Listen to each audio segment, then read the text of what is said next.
back to my channel. Yes, today is Wednesday. We all know what Wednesday is.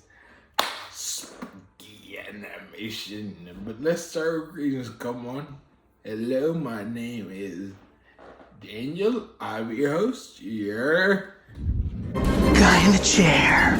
And today we're gonna be going over and enjoying the new true horror, creepy girl horror stories.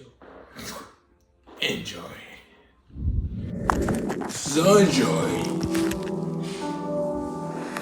This happened to my father one stormy night in Glenwood, Colorado. It was the 1980s. My father was an electrical engineer who was just returning from a job site. He worked long hours, and it wasn't uncommon for him to be heading home around midnight to the small cabin he shared with a friend tucked back in the canyon walls. It was pouring rain. Lightning flashed only to illuminate the murky puddled patches of washed-out terrain. As my father rounded the corner upon the dirt road, he passed a large willow tree. As his headlights crossed its base, he noticed someone was crouched underneath it. It was a woman who seemed to be in her early 20s, with long tangled blonde hair. She had on fairly casual clothing and carried a somewhat large bundle under her arms wrapped in cloth.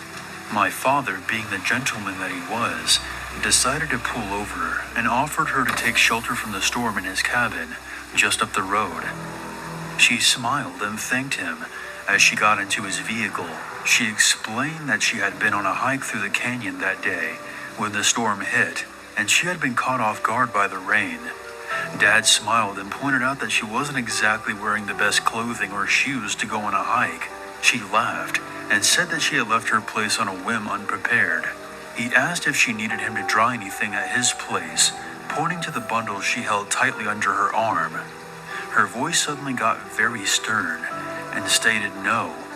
When my father asked her where she lived around the area, things started to get strange.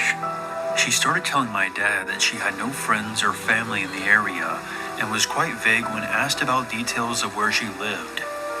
All she responded with was that it was too far to drive to tonight in this kind of weather. At this point, my dad said he felt that she was a bit off, but chalked it up to her exhaustion from hiking and standing out in the storm for several hours.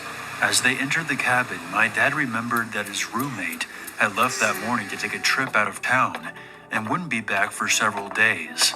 My dad would have offered her his friend's room, but wouldn't feel comfortable doing that without her permission. Remember, this was the 1980s. Pocket cell phones weren't on everyone yet. My dad told her that she was welcome to sleep on the couch and dry off as he handed her several towels. She took them from him with her right hand, but still never let go of the bundle she hugged under her left arm. My dad at this point realized that she had never given him her name, so he introduced himself. "Nice to meet you. My name is Mary Lou," she replied. My father started to feel a bit more at ease and turned on the television for her and handed over the remote. She scanned through the channels, finally deciding on a gangster flick. There was a scene that involved a bunch of mobsters getting shot to pieces. Mary found this to be quite amusing and started to laugh in a crackling, high-pitched tone. My dad started to get a bit creeped out by this. She was enjoying it a little too much, he said. Then my dad asked her about her life, and things took a turn for the worse. When asked if she was in a relationship, she pointed down at her belt buckle and told my dad the story of her breakup. She claimed her last boyfriend wanted to be domineering over her, and to this she responded by bludgeoning him half to death in his gravel driveway with her belt buckle, the same one she was wearing. He kept saying stop, please stop, and begging, but I wouldn't show him mercy, she said, with a note of pride in her voice. My dad asked if he had been abusing her, or if she was reacting defensively, and she merely scoffed and said, "No, otherwise he would be dead." My father's unease grew as the conversations progressed. She told him about her mother dying on the operating table and how the surgeon who had been working on her walked out covered in blood and said that she would be fine. How is she supposed to be okay with all of her guts in the trash can? She spewed. Then she laughed again, glancing back at the TV screen, littered with disheveled, bullet-ridden corpses. I love the sight of blood. It excites me, turns me on, you know. Death. Draining them to death. At this point, my dad was officially done. He was bigger and stronger than she was, and he was quite streetwise as well, and had seen plenty of horrors in his life. But the way she spoke with a violent confidence, combined with her sure grip upon the bundle which lay under her arm, sent chills down his spine. He needed a plan. Finally, an idea popped into my father's head. I have a friend who's a priest in town. He has access to plenty of shelters funded by the church. You would be a lot more comfortable there instead of on our couch. They can feed you too, and arrange a ride for you to get home in the morning. I can call him right now. He's only a few miles from here, he stated reassuringly. Mary Lou's tone brightened to match his. That sounds wonderful. Thank you so much. My father smiled, hiding his relief. Of course, it's the least I could do for you. As my dad walked over to the phone and began to dial the number, Mary Lou erupted in a low guttural growl. I hate priests. I hate priests. She said it with a tired hatred, a clear, distinct, audible, whispered disdain from the bottom of her heart with an unflinching resolve. My dad had enough. This wasn't a game to play anymore. This was beyond a stranger with odd tendencies. A darkness with coiled cruelty had crossed the threshold of his door. You need to leave, and you need to leave now, my dad said, pointing to the front of the cabin.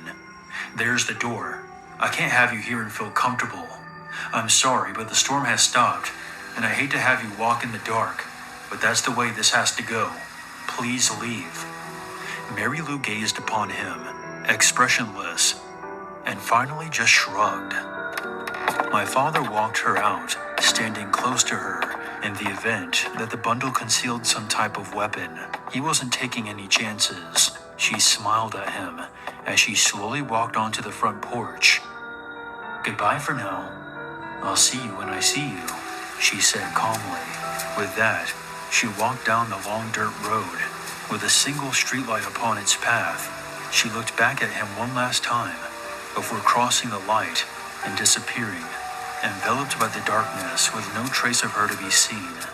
My dad called the police the next day, concerned that she may still be hiding on his premises somewhere. After speaking to his girlfriend about it, who is now my mom, and being convinced by her that she was going to cut the window screen when he was gone, hide in the house, and then kill him. They found nothing and said the area attracted a lot of transients and nomads. My father then made the mistake of telling his engineer buddies at work, which resulted in them bidding him farewell at the end of each shift, in the form of asking that he say hi to Mary Lou for them. My dad never saw her again. He still questions what could have been in that bundle that she so adamantly protected. He will never know.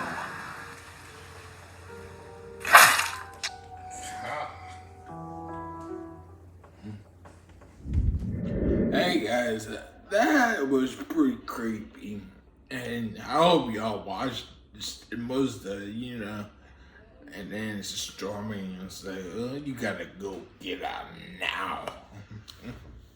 But still, I don't mess with stuff like that. It's stranger danger if you know you know, but still, no hitchhikers. I see too many horror movies. The black guy always dies first. But get off topic. I hope you liked it, and you had an awesome night, and you dressed it as well. And if you're in the South, like me, you just stay sheltered and out of the rain and the storm, the hurricane. But still, I hope you liked it and had an awesome day, and you're safe out there. And I'll catch you in the next video. Bye.